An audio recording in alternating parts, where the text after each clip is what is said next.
محترم حضرات، کن سب چیزوں کی وجہ سے گھر میں غربت آتی ہے؟ آئیے انہی چیز کے اوپر گفتگو کریں گے۔ کن چیزوں کی وجہ سے آپ کے گھر میں، ہم لوگوں کے گھر میں غربت آتی ہے، آئیے اسی کے اوپر گفتگو کرتے ہیں۔ ناظرین، آگے بڑھنے سے پہلے اگر آپ ہمارے چینل وائرل فتویٰ پہ نئے ہیں تو چینل کو سبسکرائب کریں، شیئر کریں، کومنٹ کریں۔ گھر میں غربت آنے کی بہت ساری وجوہات ہو سکتی ہے، جن میں سے ہم یہاں آپ کے سامنے رکھتے ہیں۔ امید ہے کہ اس ویڈیو کو مکمل دیکھیں گے، اور چینل پہ نئے ہیں تو چینل کو سبسکرائب کریں گے، شیئر کریں گے، کومنٹ بھی کریں گے۔ نمبر 1، فضول خرچی اور اسراف۔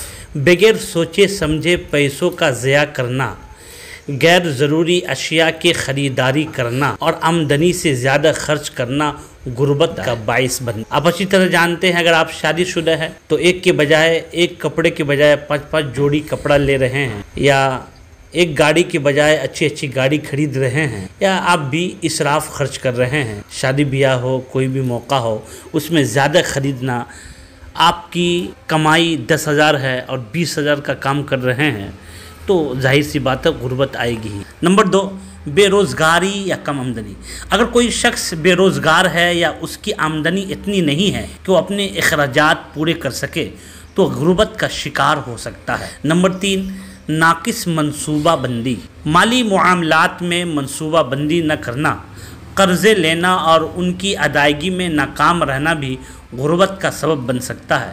آپ اور ہم قرض بہت لیتے ہیں، قرض ہمیں جب اسی وقت پہ لیں کہ ہم ادا کرنے کی نیت سے، کہ اتنا ہی لیں کہ ہم ادا کر دیں، زیادہ نہیں لینا چاہیے۔ بیماری اور صحت کے مسائل۔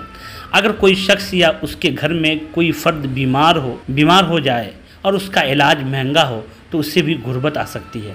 اللہ پاک سے دعا کرے اللہ تعالیٰ بیماری پریشانی سے ہم لوگوں کو، ہمارے گھر والے کو، سب کو دور رکھے۔ اللہ تعالیٰ ہمارے جتنے بھی سننے والے دوست ہیں سب کو بیماری سے اللہ دور رکھے۔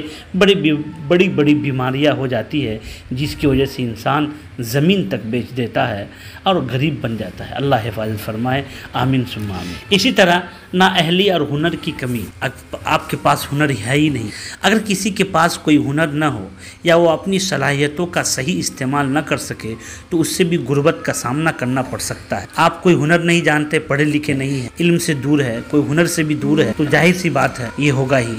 اسی طرح قدرتی آفات اور ہنگامی حالات، زلزلہ، سیلاب یا کسی بھی قسم کی قدرتی آفت کی وجہ سے بھی غربت آ سکتی ہے۔ حالات کیسے ہو رہے ہیں آج دیکھ ہی رہے ہیں۔ معاشرتی ناانصافی۔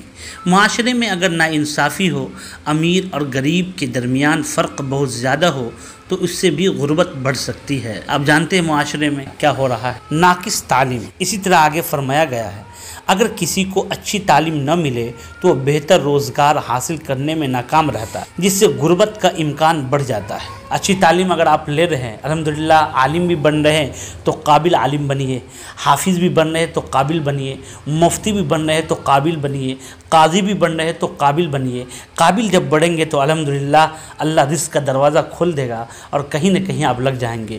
ہمارے سماج کے اندر، گاؤں کے اندر، سوسائٹی کے اندر کیا ہوتا ہے، بچے حافظ ہو گئے، بس یہ پڑھ لیے، پڑھے لکھے ہو گئے، عالم ہو گئے۔ نہیں بھائی، اس کے بعد بھی پڑھائی ہے۔ ماں کے گود سے لے کے قبر کے پیٹ تک علم حاصل کرنا چاہیے، یہ مدت ہے، علم مدت، لیکن ہم اور آپ کمانے میں لگ جاتے ہیں۔ اسی طرح دین سے دوری۔ دین سے جب دور ہو جائیں گے، اللہ سے دور ہو جائیں گے، نبی سے دور ہو جائیں گے تو غربت آ جائے گی۔ مین وجہ یہی ہے۔ بعض روایات میں یہ بھی کہا گیا ہے کہ دین سے دوری یعنی عبادات میں کوئی کوتاہی، اخلاق سے گری ہوئی باتیں اور شریعت کے احکامات پر عمل نہ کرنے سے بھی غربت آتی ہے۔ ایک مذہبی ویب سائٹ کے مطابق یہ چند وجوہات ہیں جو غربت کا باعث بن سکتی ہے۔